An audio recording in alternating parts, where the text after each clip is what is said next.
آئیے ایک سوال پر غور کرتے ہیں، انسان اپنی صلاحیتوں کے عروج پر کہاں تک جا سکتا ہے اور اس کے برعکس زوال کی گہرائیوں میں کتنا نیچے گر سکتا ہے؟ قرآن پاک کی ایک چھوٹی سی سورت ہے لیکن معنی میں بہت گہری، سورۃ التین۔ یہ سورت اصل میں انسان کے اسی عظیم پوٹینشل اور اس کے خطرناک زوال کی پوری داستان بیان کرتی ہے۔ یہ سورت مکہ میں نازل ہوئی اور اس میں صرف 8 آیات ہیں، لیکن آپ دیکھیں گے کہ ان چند آیات کے اندر انسان کی تخلیق کا مقصد کیا تھا اور وہ کس طرح اپنے مقام سے گر سکتا ہے، یہ پوری کہانی سمو دی گئی ہے۔ اس سورت کی شروعات ہی 4 بہت خاص قسموں سے ہوتی ہیں، تو سوال یہ پیدا ہوتا ہے کہ آخر ان قسموں کا ہماری یعنی انسانی صلاحیتوں کی کہانی سے کیا تعلق ہے؟ آئیے اس راز کو سمجھنے کی کوشش کرتے ہیں۔ تو سورت کا آغاز ہوتا ہے 4 قسموں سے۔ قرآن کا یہ ایک خاص انداز ہے کہ جب بھی اللہ تعالیٰ کسی چیز کی قسم کھاتا ہے تو اس کا مطلب ہے کہ اس کے بعد جو بات آنے والی ہے وہ کوئی معمولی بات نہیں بلکہ غیر معمولی اہمیت رکھتی ہے۔ تو یہ ہیں وہ 4 قسمیں۔ پہلی ہے انجیر اور زیتون کی، یہ اس سرزمین کی نشانی ہے جہاں حضرت عیسیٰ علیہ السلام تھے۔ پھر ہے کوہ طور کی قسم، وہ پہاڑ جہاں حضرت موسیٰ علیہ السلام کو اللہ سے بات کرنے کا شرف ملا۔ اور آخر میں اس والے شہر یعنی مکہ کی قسم جو آخری نبی صلی اللہ علیہ وآلہ وسلم کا مسکن ہے۔ آپ دیکھیں یہ ساری جگہیں وہ ہیں جہاں اللہ کی طرف سے ہدایت یعنی وحی نازل ہوئی۔ تو ان مقدس مقامات کی قسم کھا کر آگے انسان کی عظمت کا اعلان کیا جا رہا ہے۔ تو ان زبردست قسموں کے بعد اب وہ بات سامنے آتی ہے جس کے لیے یہ سب تمہید باندھی گئی تھی، اور وہ ہے انسان کی بے مثال تخلیق کا اعلان۔ یقیناً ہم نے انسان کو بہترین صورت میں پیدا کیا۔ یہ آیت انسان کو تمام مخلوقات کے مقابلے میں ایک انتہائی بلند مقام دیتی ہے۔ یہ صرف ایک بیان نہیں ہے بلکہ ایک بہت بڑا دعویٰ ہے جس کی گہرائی ہمیں آگے سمجھ آئے گی۔ یہاں جو کلیدی لفظ استعمال ہوا ہے وہ ہے احسن تقویم۔ اس کا عام ترجمہ تو بہترین ساخت کیا جاتا ہے، لیکن اس کا اصل مطلب صرف ظاہری شکل و صورت تک محدود نہیں ہے، یہ اس سے کہیں زیادہ گہرا ہے۔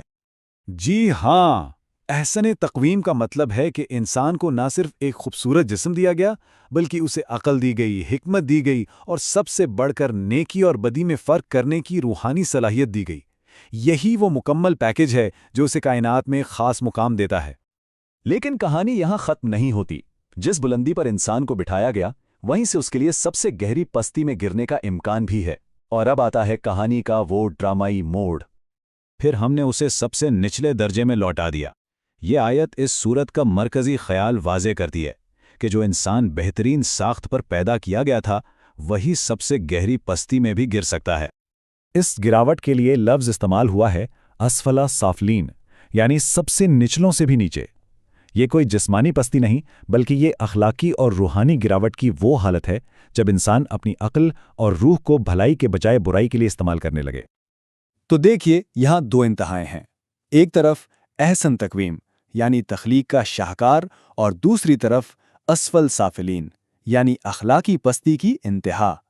یہ گراوٹ تب آتی ہے جب انسان اپنی ان عظیم صلاحیتوں کو نیکی کے بجائے غلط راستے پر لگا دیتا ہے۔ لیکن سوال یہ ہے کہ کیا یہ گراوٹ ہی انسان کا مقدر ہے؟ نہیں، ہرگز نہیں۔ اس ڈرامائی زوال کے ذکر کے فوراً بعد قرآن نجات کا راستہ بھی بتاتا ہے، ایک ایسا راستہ جو انسان کو اس پستی میں گرنے سے بچا سکتا ہے، سوائے ان لوگوں کے جو ایمان لائے اور نیک عمل کرتے رہے۔ یہ آیت اس پوری کہانی میں امید کی ایک کرن ہے۔ یہ صاف صاف بتا رہی ہے کہ زوال سب کا مقدر نہیں بلکہ اس سے بچنے کا ایک راستہ موجود ہے۔ تو یہاں نجات کا ایک 2 نقاطی فارمولہ دیا گیا ہے۔ پہلا قدم اللہ پر سچا اور مضبوط ایمان، اور دوسرا قدم اس ایمان کو اپنے اچھے کاموں سے، نیک اعمال سے ثابت کرنا۔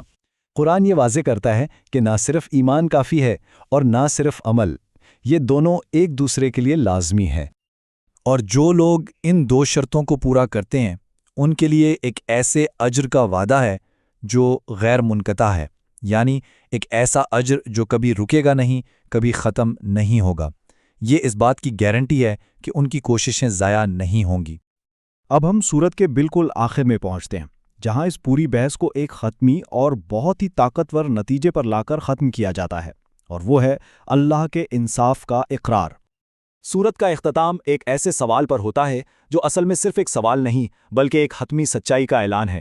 یہ سننے والے کو دعوت دیتا ہے کہ وہ اس پوری کہانی کی گہرائی پر ذرا ٹھہر کر سوچے۔ اور سورت اس طاقتور سوال پر ختم ہوتی ہے کیا اللہ سب حاکموں سے بڑا حاکم نہیں ہے؟ یہ سوال تخلیق، زوال اور نجات کے اس پورے نظام کے پرفیکٹ انصاف کی تصدیق کرتا ہے۔ یہ ہمیں یاد دلاتا ہے کہ جس نے ہمیں احسن تقویم پر بنایا وہی ہمارے اعمال کا سب سے بڑا اور بہترین فیصلہ کرنے والا بھی ہے۔ ایک ایسی حقیقت جو ہر انسان کو اپنے مقام اور اپنی ذمہ داری پر غور کرنے پر مجبور کر دیتی ہے۔